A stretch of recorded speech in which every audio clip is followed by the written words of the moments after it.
आपका स्वागत है नई दिशा विजन में। दोस्तों, इस समय बिहार शिक्षक बहाली को लेकर के एक बहुत ही महत्वपूर्ण खबर आ रही है। इसके पहले भी वीडियो डाला गया था चैनल के द्वारा और उसमें बताया गया था कि बिहार सरकार जो है अपना काउंटर एफिडेविट 15 जुलाई तक दे सकती है, यानी जुलाई के मध्य में दे सकती है। तो इधर डीएलएड एस्पिरेंट बिहार डीएलएड छात्र संगठन की ओर से एक बहुत ही महत्वपूर्ण सूचना निकल करके आ रही है, जिसमें यह बताया जा रहा है कि जल्द ही बिहार सरकार काउंटर एफिडेविट देना चाह रही है और वह काउंटर एफिडेविट तैयार भी हो गया है। लेकिन अभी कुछ और मुद्दों पर चर्चा के कारण मीटिंग जो है होने वाली है। तो यहाँ पर जैसा कि बताया जा रहा है कि सूत्रों के अनुसार काउंटर एफिडेविट तैयार हो चुका है। यानी यहाँ पर ये बताया जा रहा है कि जो बिहार सरकार काउंटर एफिडेविट देने वाली थी, कुछ दिन पहले अखबारों में भी निकला था और ये रणजीत सर के द्वारा भी बताया गया था कि मध्य जुलाई तक जो है काउंटर एफिडेविट दे दिया जाएगा। तो उसका समय हो रहा है और जैसा कि बिहार सरकार ने योजना बनाई थी तो उसके हिसाब से कार्य चल रहा है। और यहाँ पर एक बात और बताई गई कि विधि विभाग की सहमति मिल चुकी है, यानी यहाँ पर बिहार का जो विधि विभाग है उसके द्वारा भी सहमति मिल चुकी है। काउंटर एफिडेविट तैयार हो चुका है, जिसको कल की उच्च स्तरीय मीटिंग के बाद भेज दिया जाएगा।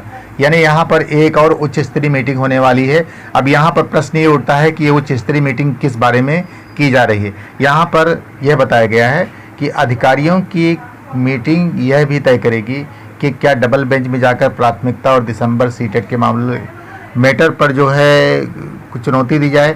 तो यहाँ पर कुल मिला करके ये भी बात हो रही है कि क्या डिवीज़न बेंच में प्राथमिकता और दिसंबर सीटेट के मैटर को चुनौती दी जाए। दोस्तों, यहाँ पर यह बात जो है आपको संज्ञान में होगी कि ये दोनों केस जो है इनके कारण बिहार शिक्षक बहाली रुक चुकी है और अपॉइंटमेंट जैसे बातों पर का अधिकार बिहार सरकार को अब नहीं है, क्योंकि कोर्ट ने उसमें हस्तक्षेप कर दिया है।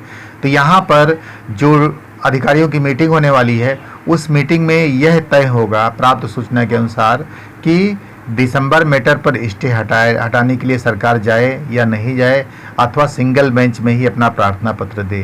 तो ये सारी बातें जो है बिहार सरकार जो है बिहार का शिक्षा विभाग सोच रहा है और यह भी बात समझ में आ रही है कि इन सभी बातों को लेकर के एक उच्च स्तरीय वार्ता जो है होने वाली है। यहाँ पर यह बात भी आपको जानकारी हो चुकी है।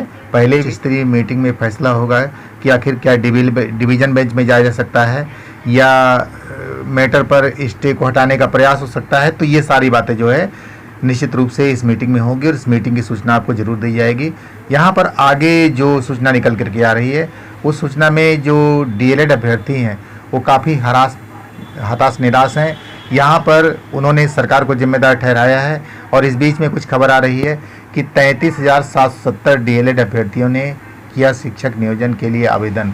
यहाँ पर 33,770 डीएलएड अभ्यर्थी जो है उस शिक्षक नियोजन के लिए आवेदन कर चुके हैं, लेकिन इस बीच में लॉकडाउन हो गया और लॉकडाउन से फिर लटकी है शिक्षक बहाली प्रक्रिया। यहाँ पर प्रदेश संयोजक ने शिक्षक नियोजन में विलंब के लिए सरकार को ही दोषी ठहराया है।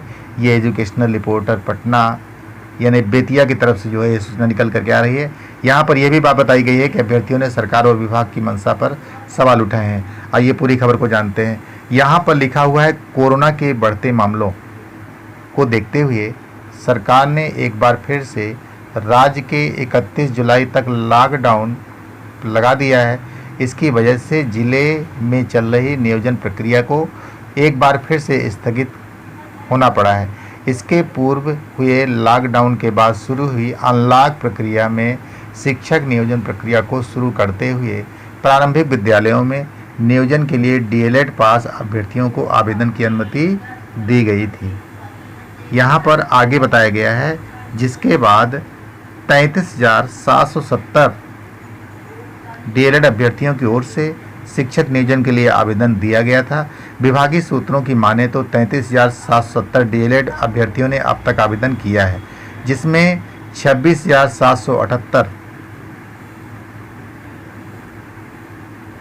पंचायत स्तर पर और 6,993 प्रखंड स्तर पर आवेदन किए गए हैं। हालांकि लॉकडाउन के बाद से एक बार फिर से नियोजन प्रक्रिया अवरुद्ध हो गई है। शिक्षा विभाग ने आगे यहाँ पर अभ्यर्थियों ने जो है सरकार व विभाग की मंशा पर सवाल भी उठाए हैं। यहाँ पर अभ्यर्थी ये मानते हैं कि इसमें निश्चित रूप से कहीं ना कहीं सरकार की गलती है। यहाँ पर बिहार शिक्षक बहाली मोर्चा के प्रदेश संयोजक सोनू कुमार सोनी ने शिक्षक नियोजन में विलंब के लिए सरकार को ही दोषी ठहराया है। उन्होंने कहा कि इन सारी चीज़ों के लिए सरकार व शिक्षा विभाग के लापरवाह अधिकारी ही जिम्मेदार हैं, जो शिक्षक नियोजन नियमावली में व विभागीय दिशा निर्देशों में सही ढंग से पालन नहीं करा पाते हैं। यहाँ पर ये आरोप लगा है कि बिहार की जो प्राथमिक शिक्षक सेवा नियमावली है या शिक्षक नियोजन सेवा नियमावली है, उसमें बिहार के जो अधिकारी हैं वो सही ढंग से उसका पालन नहीं करा पा रहे हैं। इसी वजह से छोटी मोटी समस्या के लिए लोग न्यायालय की शरण में जाते हैं।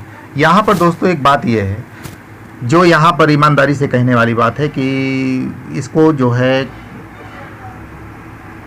कोर्ट में भी स्वीकार किया गया है कि वास्तव में जो अगर बिहार शिक्षक सेवा नियमावली 2012 है, इसको सही ढंग से लागू करा लिया जाए तो छोटी मोटी समस्या तो आएगी ही नहीं और शिक्षक अभ्यर्थी कोर्ट नहीं जाएंगे। तो यहाँ पर जो है अनिल कुमार उपाध्याय की बेंच पर भी ये बात कही गई थी और इसमें निश्चित रूप से सरकार को काफ़ी जो है जवाबदेही है शिक्षक बहाली को कराने के लिए। बिहार सरकार भी बिहार के शिक्षा विभाग को ही इसका जिम्मेदार ठहराती है। हर कोई बिहार के शिक्षा विभाग को ही जिम्मेदार ठहराएगा। अब देखना ये भी है कि बिहार की शिक्षक बहाली में शिक्षा विभाग अब क्या करता है। यहाँ पर जब तक कि ये सूचना आ रही है कि शिक्षक बहाली के लिए जो काउंटर एफिडेविट है उसमें कोर्ट में दाखिल करने की तैयारी हो चुकी है, तो इसमें आगे लिखा है विगत वर्ष से नियोजन प्रक्रिया बाधित है। लगभग 2 माह में राज्य में आदर्श आचार संहिता लगने की संभावना है। ऐसी स्थिति में नियोजन प्रक्रिया पूरा कराना सरकार के लिए चुनौती बन जाएगी। वहीं करीब 1 लाख अभ्यर्थियों का भविष्य भी संकट में पड़ जाएगा, जो कई सालों से नौकरी के इंतजार में है। यहाँ पर दोस्तों ये बात जो है एकदम अपनी जगह पर दुरुस्त है कि 1 लाख शिक्षक अभ्यर्थियों के भविष्य का मामला है और निश्चित रूप से बिहार में जिस तरह से बाढ़ और तमाम प्रकार की प्राकृतिक आपदाएं हैं और तमाम जो लोग हैं वो बाहर से भी बिहार में आ चुके हैं और कुल मिला करके इस बात का इंतज़ार कर रहे हैं कि कोरोना का इशू ख़त्म हो तो जा करके देश विदेश में अपनी नौकरी को फिर से करें। लेकिन इस बीच में जो बेरोजगारी का आलम है वो बिहार में बहुत अधिक है। तो ऐसी स्थिति में अगर बिहार सरकार ही अपने राज्यों के जो शिक्षक अभ्यर्थी हैं उनके भविष्य के प्रति चिंता नहीं करती है तो आखिर इसके लिए कौन जिम्मेदार होगा? क्या कोर्ट किसी को जो है रोजगार दिलाएगी? ये बात बिल्कुल अपनी जो है लीक से हटकर है कि कोर्ट किसी को न्याय दिलाए और सरकार कुछ ना कर पाए। तो यहाँ पर जो है सरकार को कोई ना कोई पहल करनी पड़ेगी। सरकार के सूत्रों ने हालांकि स्वीकार किया है कि सरकार ये उच्च स्तरीय मीटिंग में बात जो है अपनी बैठक के दौरान तय करेगी कि क्या डबल बेंच में किसी मुद्दे को चुनौती दी जाती है या सिंगल बेंच में कोई प्रार्थना पत्र दे।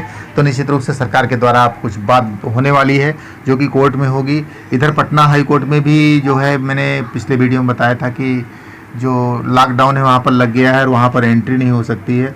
तो ऐसी स्थिति में अभी देखना है कि वहाँ से जो प्रतिबंध है वो हटेंगे कोविड-19 को लेकर के, तभी जो है जा कर के कुछ हो सकता है। लेकिन सरकार की अपनी विभागीय बातें हैं। यहाँ पर सरकार का जो शिक्षा विभाग है वो निश्चित रूप से कोई ना कोई इसका हल निकाले, यही शिक्षक अभ्यर्थी चाहते हैं। यहाँ पर बीएड डीएलएड सभी के मन में यह है कि शिक्षक बहाली को अब होना चाहिए, क्योंकि कई वर्ष से शिक्षक नियोजन जो है लटका हुआ है और बीच बीच में जब तक ये शिक्षक नियोजन प्रक्रिया अवरुद्ध होती रहती है तो विभाग के कर्मी जो है वहाँ पर आगे आएँ।